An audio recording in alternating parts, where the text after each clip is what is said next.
तीन स्थान पर कथावाचक ने महिमा गाई, लेकिन चौथे स्थान की महिमा अद्भुत है। यहां वक्ता ने महिमा नहीं गाई, वक्ता से पहले श्रोता महिमा गाने लगे। यह स्थान है नीलगिरी पर्वत, जहां कथावाचक है श्री काकभुशुंडी जी महाराज और श्रोता प्रधान है पक्षियों के राजा गरुण जी। गरुण जी कथा सुनने क्यों गए, तो आपसे निवेदन करूं, लंका के युद्ध में जब प्रभु श्री राम और लक्ष्मण भैया नाग पास में बांध दिए गए, भगवान नाग पास में बंध गए, तो नारद जी ने गरुण जी महाराज को भेजा कि जाइए, आप गरुण हैं, आप सर्प को खाते हैं, भगवान लक्ष्मण जी के साथ सर्प बंधन में है नाग पास में, आप जाकर भगवान को उस बंधन से मुक्त करिए। गरुण जी महाराज युद्ध के मैदान में आए, भगवान को उस नाग पास के बंधन से मुक्त किए, लेकिन दर्शन करिए, बहुत नैकट्य हो जाने के बाद एक दोष लगता है जिसका नाम है नैकट्य दोष। श्रेष्ठ से जब बहुत निकटता हो जाए सरकार, तो ये दोष लग जाता है। फिर जीव सोचने लगता है हमारे में गुरु जी में अंतर क्या है, जैसे गुरु जी वैसे हम। गरुण जी महाराज को ये दोष लग गया, सोचने लगे भव बंधन ते छूटई, नर जपि जाकर नाम, अखरब निशाचर बांधई, नाग पास सोई राम।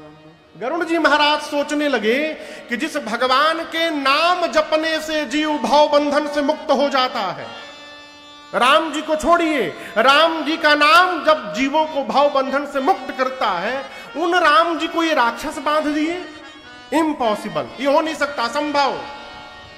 मैंने जिनका बंधन खोला है वो भगवान नहीं हो सकते, पकड़ा भ्रम ने, माया ने, मोह ने। गरुण जी को भगवान में ही संशय हो गया, ये भगवान नहीं हो सकते, भगवान को कौन बांधेगा। यहां एक निवेदन करूंगा मैं आपसे,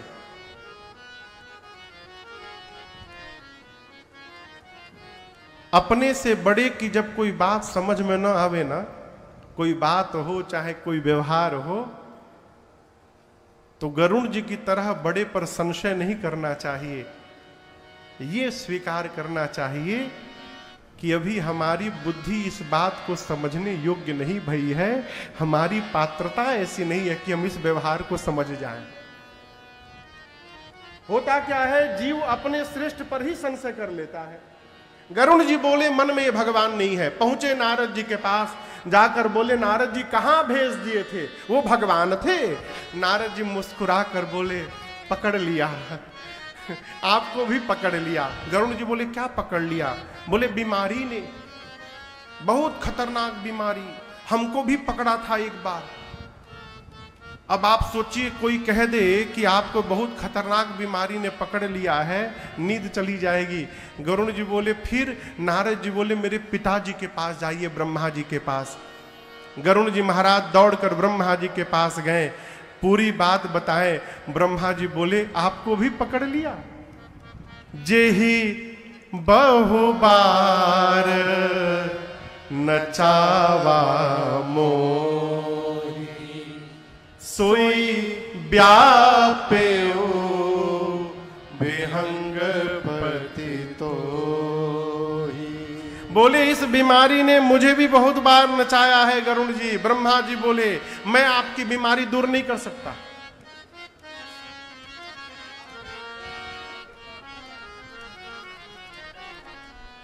विराजो प्रभु, विराजो विराजो।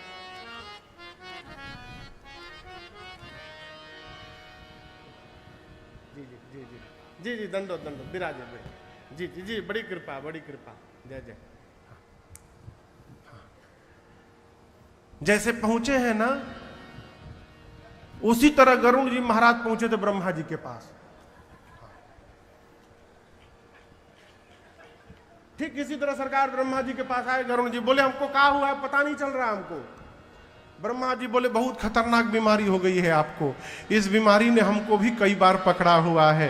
गरुड़ जी बोले तब? ब्रह्मा जी बोले आपको स्पेशलिस्ट के पास जाना पड़ेगा, हमारे पास आपका ट्रीटमेंट नहीं है। बोले किसके पास जाऊं? रेफर किया ब्रह्मा जी ने, कैलाश पहुंचिए शंकर जी के चेंबर में। गरुड़ जी महाराज कैलाश जाने लगे, बीच रास्ते में बाबा नंदी पर सवार मिल गए। गरुड़ जी बोले प्रभु जय जय जय जय, आप ही के पास जा रहा था। ब्रह्मा जी ने देखिए ये प्रिस्क्रिप्शन देखिए रेफर किया है आपके पास, मुझे बहुत खतरनाक बीमारी हो गई है कोई।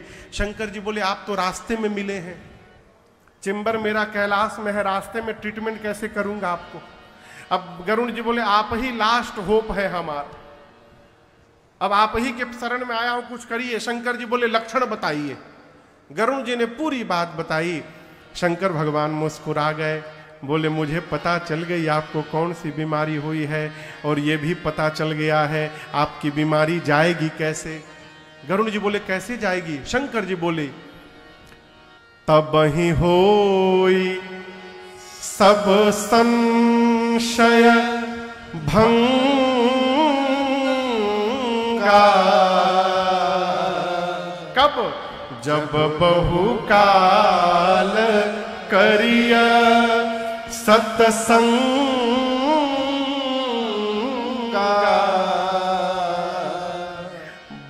शंकर भगवान बोले गरुड़ जी से कि जब आप लंबे समय तक सत्संग करेंगे तो आपका सारा भ्रम संशय समाप्त हो जाएगा। कितने देर के लिए सत्संग करेंगे?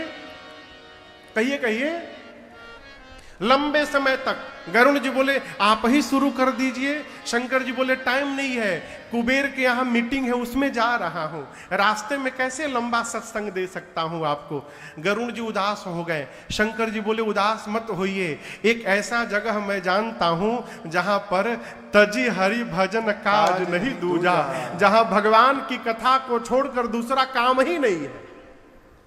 24/7 एक ही काम है, दिन रात भगवान की कथा होती है, वहां जाइए। गरुड़ जी बोले कहां जाऊं? शंकर जी बोले हिमालय में नीलगिरी पर्वत है, वहां जाइए। वहां एक कौआ महाराज है, उनका नाम है काग भुसुंडी जी। भुसुंडी सरोवर के पास बैठे रहते हैं और उस सरोवर में बृंद बृंद विहंगतः आए, झुंड के झुंड पक्षी आकर के बैठ करके और काग भुसुंडी जी के मुख से दिन रात राम जी की कथा सुनते रहते हैं। वहां जाकर जब आप कथा सुनिएगा ना, लंबा सत्संग अटेंड करिएगा तो आपका सारा संशय भ्रम समाप्त हो जाएगा।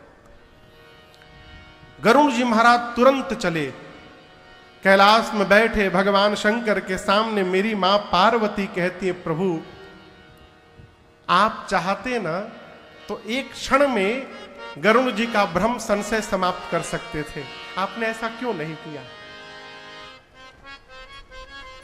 शंकर भगवान बोले देवी आप इसको सामान्य घटना समझ रही हैं, भगवान जिनके ऊपर बैठ के चलते हैं, भगवान के इतने निकट रहने वाले गरुड़ जी महाराज को संशय हो गया, यह सामान्य घटना नहीं है, यह विशेष घटना है। भगवान के नैकट्यता प्राप्त होने के बाद भी भ्रम उत्पन्न हो रहा है, इसका अर्थ है यह भ्रम भगवान ने जानबूझकर उत्पन्न कराया है। अवश्य गरुड़ जी महाराज जीवन में कभी अभिमान किए होंगे, होई कीन्ह कबहु अभिमाना सोई खोवै चह कृपा निधाना। ये भगवान की रचना है। गरुड़ जी महाराज कभी अभिमान किए होंगे और भगवान उस अभिमान को समाप्त करना चाहते हैं, इसलिए मैं उस लीला में प्रवेश नहीं किया। भगवान की रचना चल रही है, चलने दीजिए, पहला कारण। दूसरा कारण देवी, गरुड़ जी महाराज पक्षी हैं। अच्छा आप बताइए, हम कलकत्ता से आए हैं, शरीर तो बिहार का है लेकिन जन्म कलकत्ता में हुआ है। हम बंगाली भी जानते हैं, আমি খুব ভালো করে বেঙ্গলি জানি, বলতেও পারি আমি। যদি এখানে বসে আমি আপনাকে 9 দিন ডেলি 3 ঘন্টা 4 ঘন্টা বাংলায় কথা শোনাবো, তাহলে আপনারা কিছু বুঝতে পারবেন নাকি? कुछ बुझाया? नहीं बुझाया। शंकर जी यही बोल रहे हैं क्या? गरुण जी महाराज पक्षी हैं। एक पक्षी को पक्षी की भाषा ठीक से समझ में आएगी। मैंने जहां उनको भेजा है वहां कथा सुनाने वाला भी पक्षी है और कथा को सुनने वाला भी पक्षी है, इसलिए मैंने नहीं दूर किया, वहां भेज दिया। यहां गोस्वामी जी कहते हैं गरुण जी महाराज जैसे पहुंचे नीलगिरी पर्वत, जैसे मान लीजिए कथा का पंडाल है ना, इसी पंडाल को आप गरुण नीलगिरी पर्वत में काकभूषुंडी जी का आश्रम समझ लीजिए। ये पंडाल ही उनका आश्रम है। यहां बैठ के काकभूषुंडी जी, सामने तालाब में पक्षी बैठे हैं, यहां काकभूषुंडी जी कथा सुना रहे हैं। गोस्वामी तुलसीदास जी महाराज कहते हैं कि गरुण जी महाराज जैसे बाउंड्री वॉल से भीतर इन किए, अभी कथा सुने नहीं, केवल आश्रम का दर्शन किया। कथा होते होते उस आश्रम की इतनी महिमा हो गई थी कि आश्रम के दर्शन करने मात्र से, क्षण मात्र में गरुण जी महाराज का जितना संशय था, भ्रम था, मोह था, केवल आश्रम देखने से सारा भ्रम संशय समाप्त हो गया, मन निर्मल हो गया हो, आनंद हो गया। गरुण जी सोचने लगे अभी कथा नहीं सुना हूं, अभी सत्संग नहीं मिला। जिस स्थान पे सत्संग चल रहा है, सत्संग होते होते स्थान की इतनी दिव्यता हो गई कि उस स्थान के देखने मात्र से भ्रम समाप्त हो गया। यदि वो सत्संग मेरे कान में प्रवेश कर जाए तब जीवन में कितना परिवर्तन होगा, इसकी कोई कल्पना नहीं कर सकता है। जैसे गरुण जी महाराज आए, काकभूषुंडी जी ने देखा, अरे राजा साहब आ गए, उतरे, उतर करके जाकर स्वागत किया, दिव्य आसन देकर पधराया। और गोस्वामी जी तो कहते हैं, आप बताओ काकभूषुंडी जी कौन से पक्षी हैं? जोर से कहिए। कौवा। कौवा मीठा बोलता है कि कड़वा बोलता है? हाँ कहिए कहिए। घर के पीछे कौवा बोले तो कितना लोग ध्यान लगा के सुनते हैं ना, कितना अद्भुत बोल रहा है कौवा। कोई सुनता है? नहीं। कौवा जैसे कांव कांव करे, लोग डंडा लेके दौड़त है भगाने के लिए। जो बहुत बोलत है, चुप रहो, का कौवा जैसा कांव कांव कर रहे हो दिन भर। कौवा मीठा नहीं बोलता है, लेकिन मैं आपको प्रमाण के साथ सुना रहा हूं। श्री रामचरितमानस में रहने वाला कौवा मीठा बोलता है, यहां प्रमाण है। गरुण जी महाराज जब आए हैं, काकभूषुंडी जी ने बिठाया, पूजन किया। गोस्वामी जी कहते हैं, करी पूजा कैसे? समेत अनुरागा। श्री गरुण जी महाराज का अनुराग के साथ काकभूषुंडी जी ने पूजन किया, और पूजन करने के बाद मधुर बचन तब बोले उका। कैसा बचन? मधुर बचन। कथा गाते गाते काकभूषुंडी जी के वाणी में मधुरता आ गई थी। ये कथा कहती है, इस कथा को गाते गाते, सुनते सुनते यदि कौवे की वाणी में मधुरता आ सकती है तो हमारी आपकी वाणी में मधुरता क्यों नहीं आ सकती? माई बाप, आप गा कर तो देखिए एक बार। प्रातस्मरणीय पूज्य श्री देवादास जी महाराज हुए, अद्भुत विलक्षण विभूति। वो कहते हैं, जीवन में नाम कीर्तन करो तुम सुधर जाओगे। नाम कीर्तन करो तुम सुधर जाओगे। नाम कीर्तन करो तुम सुधर जाओगे। नाम कीर्तन करो तुम सुधर जाओगे। नाम कीर्तन करो तुम सुधर जाओगे। नाम कीर्तन करो तुम सुधर जाओगे। पाके हरि प्रेम निश्चित ही तर जाओगे। पाके हरि प्रेम निश्चित ही तर जाओगे। नाम कीर्तन करो तुम सुधर जाओगे। नाम कीर्तन करो तुम सुधर जाओगे। करके करुणा मनुज देह प्रभु ने दिया, करके करुणा मनुज देह प्रभु ने दिया, करके करुणा मनुज देह प्रभु ने दिया, करके करुणा मनुज देह प्रभु ने दिया।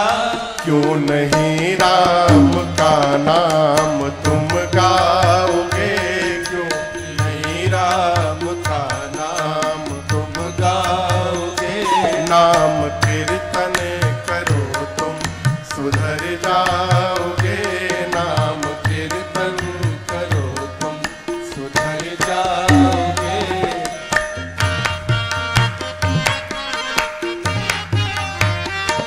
चाहे हो तुम पतित या पवित्रात्मा, चाहे हो तुम पतित या पवित्रात्मा, चाहे हो तुम पतित या पवित्रात्मा, चाहे हो तुम पतित या पवित्रात्मा, गा के हरि नाम भक्ति का रस पाओगे, गा के हरि नाम भक्ति का रस पाओगे, नाम कीर्तन करो तुम सुधर जाओगे, नाम कीर्तन करो तुम सुधर जाओगे, नाम कीर्तन करो तुम सुधर जाओगे, नाम कीर्तन करो तुम सुधर जाओगे। नाम कीर्तन करो तुम सुधर जाओगे। श्री काकभूषुंडी जी ने मधुर शब्द कहे। क्या कहा? हे गरुण जी महाराज, आप राजा हैं, कहिए आपके आने का हेतु क्या है? आप हमारे घर में चले आए, क्या कारण है? जैसे काकभूषुंडी जी ने प्रश्न किया, गरुण जी बोले, सुनहु तात जेहि कारण आयो। हे तात, जिस कारण मैं आया था सो सब भयो दर्श तब पायो। मेरे आने का सारा कार्य पूर्ण हो गया। काकभूषुंडी जी बोले, कैसे? बोले, देखी परम पावन तब आश्रम। आपके इस परम पवित्र आश्रम का केवल दर्शन मात्र करने से गयऊ मोह संशय नाना भ्रम। मेरा सारा मोह संशय भ्रम सब समाप्त हो गया। अब तो मैं आपसे प्रार्थना करने आया हूं कि अति पावनी सदा सुख प्रदान करने वाली भगवान की कथा आप मुझे सुनाने की कृपा करें। इस प्रकार चौथे घाट पर कथावाचक से पहले श्रोता ने ही भगवान की कथा की महिमा गा दी। गोस्वामी तुलसीदास जी महाराज चारों घाटों की कथाओं को समेटते हुए श्री रामचरितमानस जी में 7 कांड की रचना करते हैं। कितने कांड? 7 कांड। नाम याद है आप लोग को? सबसे पहला कांड जोर से कहिए। दूसरा कांड अयोध्या कांड। तीसरा कांड अरण्य कांड। चौथा कांड किष्किंधा कांड। पांचवा कांड सुंदर कांड। ये सबको याद होगा।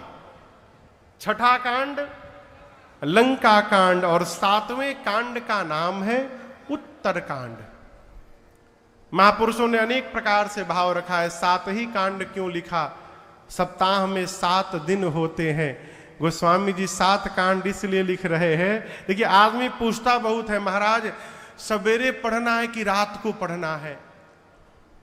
नहा कर पढ़ना है कि बिना नहाए पढ़ना है? बिस्तर पर बैठ के पढ़ना है कि भुइयां नीचे बैठ के पढ़ना है? लेट के पढ़ सकते हैं क्या? घर के बाहर पढ़ना है कि मंदिर के भगवान के सामने पढ़ना है? बहुत प्रश्न करता है। पराठा खाने में कोई प्रश्न नहीं। सवेरे खाएं कि रात को खाएं, बिस्तर पर खाएं, बाहर खाएं, जब मिले तभी शुरू हो जाता है। गोस्वामी जी ने 7 दिन है इसलिए 7 कांड लिखा। 7 दिन में से जिस दिन तुम्हारा पढ़ने का मन करे उसी दिन प्रारंभ हो जाना, इसके लिए कोई समय नहीं है। जब मन करे वही उसी समय प्रारंभ हो जाइए, पढ़िए। मानस जी लाल कपड़े में बांध करके आरती दिखाने के लिए नहीं बनी है। देखिए, आपसे मैं एक निवेदन करूं, श्री रामचरित मानस जी को पुस्तक समझने का अपराध न करिएगा। ये किताब नहीं है, ये साक्षात रघुनाथ जी के अवतार हैं। ये भगवान के वांग्मय अवतार है। प्रमाण देता हूं, राम जी अवतार कहां लिए? जोर से कहिए, अयोध्या जी में। किस महीने में लिए? हाँ, कोई अप्रैल न कही देना। हाँ, चैत्र मास। कौन से पक्ष में लिए? शुक्ल पक्ष। कौन सी तिथि में लिए? नवमी तिथि। कौन से दिन को लिए? मंगलवार। किस समय लिए? दिन में 12 बजे। चैत्र शुक्ल नवमी भौमवार मंगलवार दिन में 12 बजे अभिजीत मुहूर्त में भगवान श्री रघुनाथ जी ने अयोध्या की धरती पर प्राकट्य लिया। ठीक।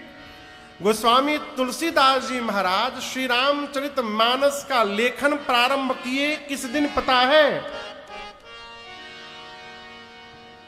जेहि दिन राम जन्म श्रुति गावहि, जय दिन राम जन्म श्रुति गावहि, तीर्थ सकल तहाँ चलिया वही, तीर्थ सकल तहाँ चलिया वही, नवमी भौमवार मधुमासा, नवमी भौमवार मधुमासा, अवधपुरी यह चरित प्रकाशा, अवधपुरी यह चरित प्रकाशा, अवधपुरी यह चरित प्रकाशा, अवधपुरी यह चरित प्रकाशा। गोस्वामी तुलसीदास जी बालकांड में कहते हैं संवत 1631 1631 ईस्वी नहीं संवत। अभी कौन सा संवत चल रहा है? 2081। सही बोल रहा हूं ना? 81 ना? आज से ठीक 450 साल पहले, सरकार ठीक एग्जैक्ट 450 साल पहले, आज से इस समय से 450 साल पहले गोस्वामी तुलसीदास जी महाराज अयोध्यापुरी में किस दिन, जिस दिन राम जी अवतार लेते, जहि दिन राम जन्म श्रुति गावहि। वेद जो तिथि राम जी के जन्म का बताते हैं, चैत्र मास शुक्ल पक्ष नवमी तिथि दिन मंगलवार का। याद रखिएगा, नवमी तिथि हर वर्ष आती है, लेकिन ये आवश्यक नहीं कि हर वर्ष नवमी तिथि के दिन मंगलवार का दिन हो। कभी बुधवार को भी पड़ती है, कभी बृहस्पतिवार को भी पड़ जाती है, लेकिन संवत 1631 की रामनवमी मंगलवार को पड़ी थी। और केवल इतना ही नहीं, राम जी के जन्म के समय जोग लगन ग्रह वार तिथि सकल भय अनुकूल। राम जी के जन्म के समय जो जोग लग्न ग्रह वार तिथि नक्षत्र बने थे, वो सारी रचनाएं संवत 1631 की रामनवमी को दिन में 12 बजे बना। और उसी अयोध्यापुरी में बैठकर जिस जोग लग्न ग्रहवार तिथि में राम जी ने अवतार लिया, उसी अयोध्या में संवत 1631 में श्री रामचरित मानस जी ने भी अवतार लिया। इसलिए इस श्री रामचरित मानस को भगवान का स्वरूप बताया गया। ये भगवान का वांगमय स्वरूप है। इसलिए मानस जी केवल आरती उतारने के लिए नहीं है, इस मानस जी को अपने मानस में पहुंचाने का प्रयास करिए। मानस जी जब श्री रामचरित मानस से निकल करके इस मानस में पहुंचेंगी, तब इसका जनमानस पर प्रभाव दिखाई पड़ेगा और समाज पर प्रभाव दिखाई पड़ेगा।